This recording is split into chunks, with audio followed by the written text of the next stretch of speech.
I don't even know why I'm writing this, except maybe I need to put it out there before it drives me insane.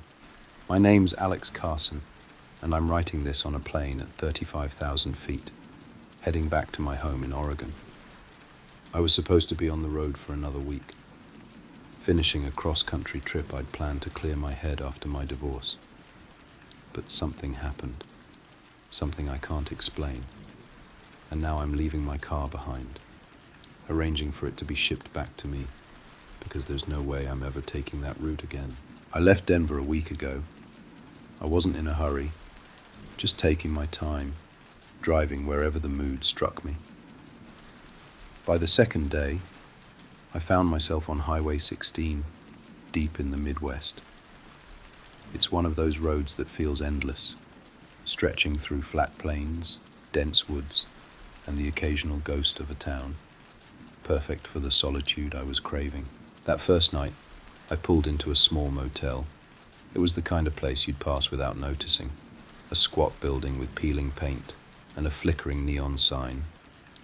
I checked in, ate a cold sandwich from a gas station, and tried to relax. But I couldn't shake this odd feeling, like someone was watching me.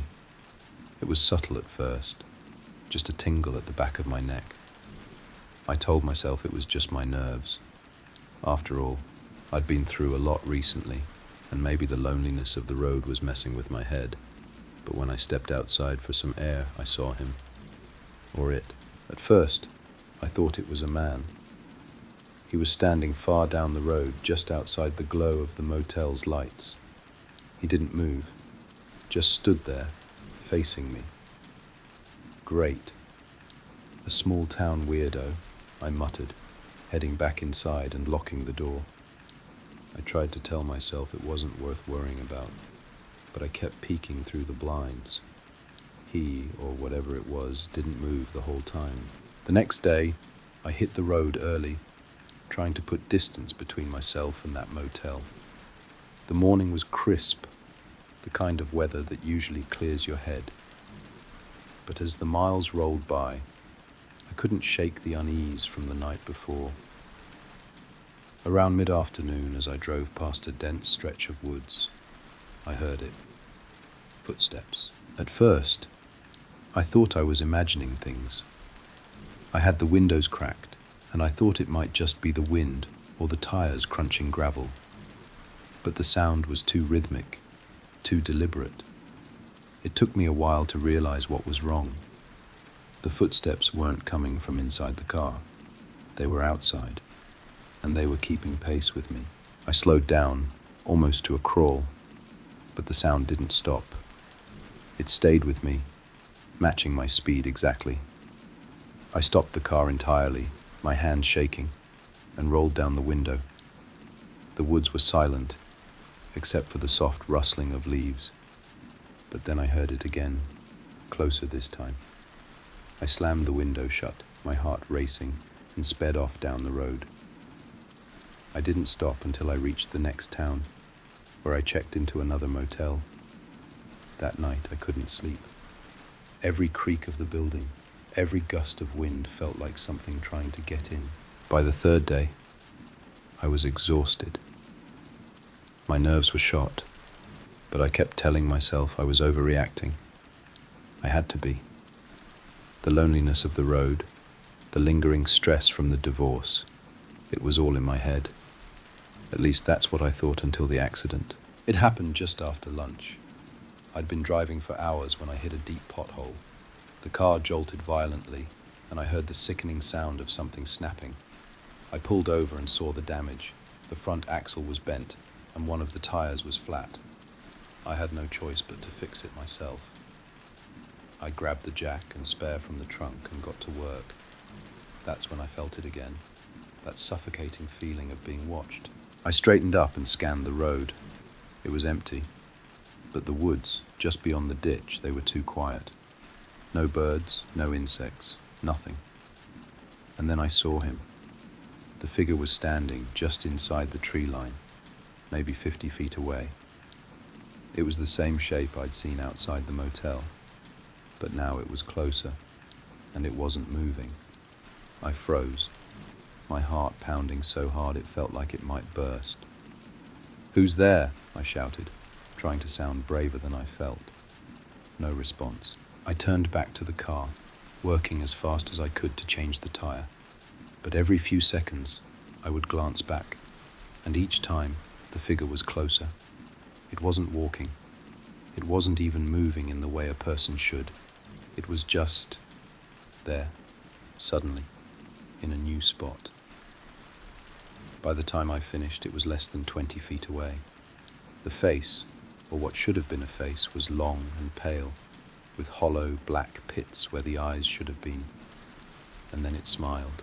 It was the most unnatural thing I've ever seen, like someone who didn't understand how smiles worked. Too wide, too sharp. I didn't wait to see what would happen next. I threw the tools into the trunk, jumped into the car, and floored it. I didn't stop driving until I reached a small airport on the outskirts of a larger town. I didn't care about the cost. I booked the first flight out and left my car in the parking lot.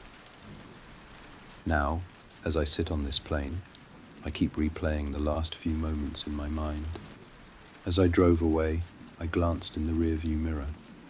The figure was standing in the middle of the road watching me, and just before I lost sight of it, I swear I heard it whisper my name. It's been 3 months since it happened, and I still have nightmares about him, about his towering frame, the way his pale face seemed to glow in the moonlight, and that cursed suitcase he carried as if it weighed nothing. I'm not even sure why I'm writing this down. Maybe to convince myself it was real, or to warn someone else before it's too late. It started on a quiet Tuesday night.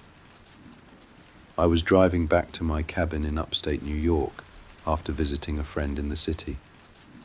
The road, a lonely stretch of asphalt cutting through the woods, was eerily quiet, the kind of silence that makes you turn the radio up just to keep your thoughts from wandering.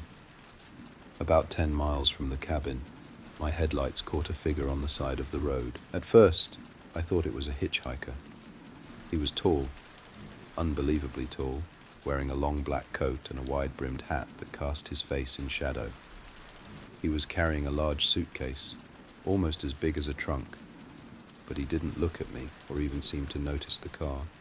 He just walked, slowly, steadily, staring straight ahead. Something about him made my skin crawl. Maybe it was the unnatural stillness of his movements, or the sheer size of him. He had to be well over 7 feet tall. I couldn't make out his face, but there was an aura about him, something heavy and oppressive, like the air around him was colder than the rest of the world. I didn't stop. I didn't even slow down. I just drove past him, my hands gripping the wheel tighter than they should have been. A week later, I saw him again. Same road, same spot. He was walking in the same direction, carrying that same massive suitcase and still looking straight ahead. This time I pulled over, my curiosity getting the better of me. I rolled down the window and called out, "Hey, are you okay? Do you need a ride?" He didn't answer, didn't even glance in my direction.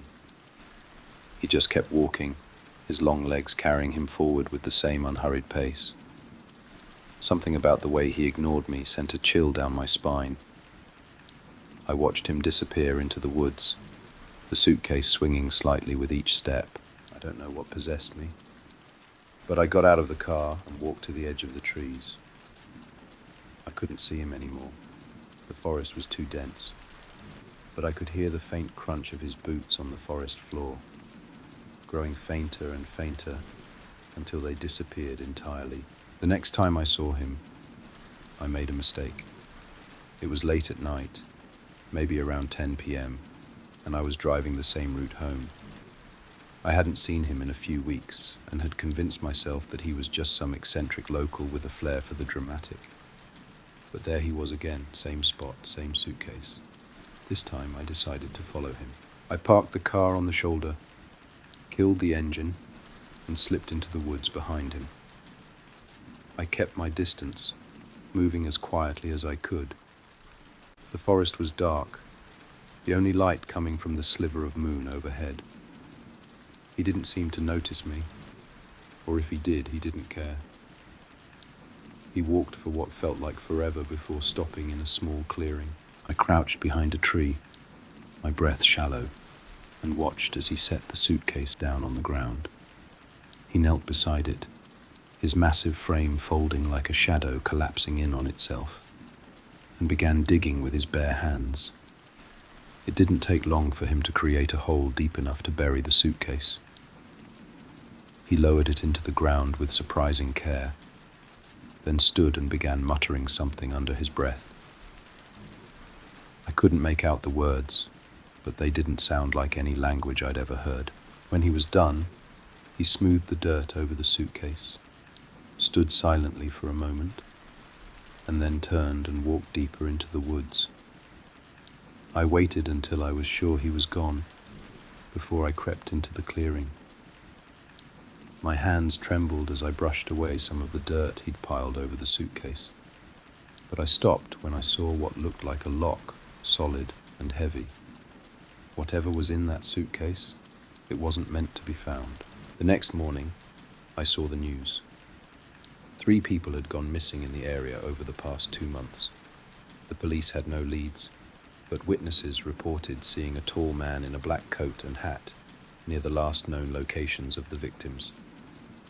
My stomach dropped. I realized I'd been watching this man, this thing, without knowing what he was. And worse, I'd followed him into the woods. That could have been me. If he'd noticed me that night, I'm sure I wouldn't be here to write this. After that last encounter, I never saw him again. I reported what I'd seen to the police, but they didn't seem to take me seriously. Maybe they thought I was crazy, or maybe they'd heard one too many wild stories from scared locals. Either way, the man in the black hat was never caught.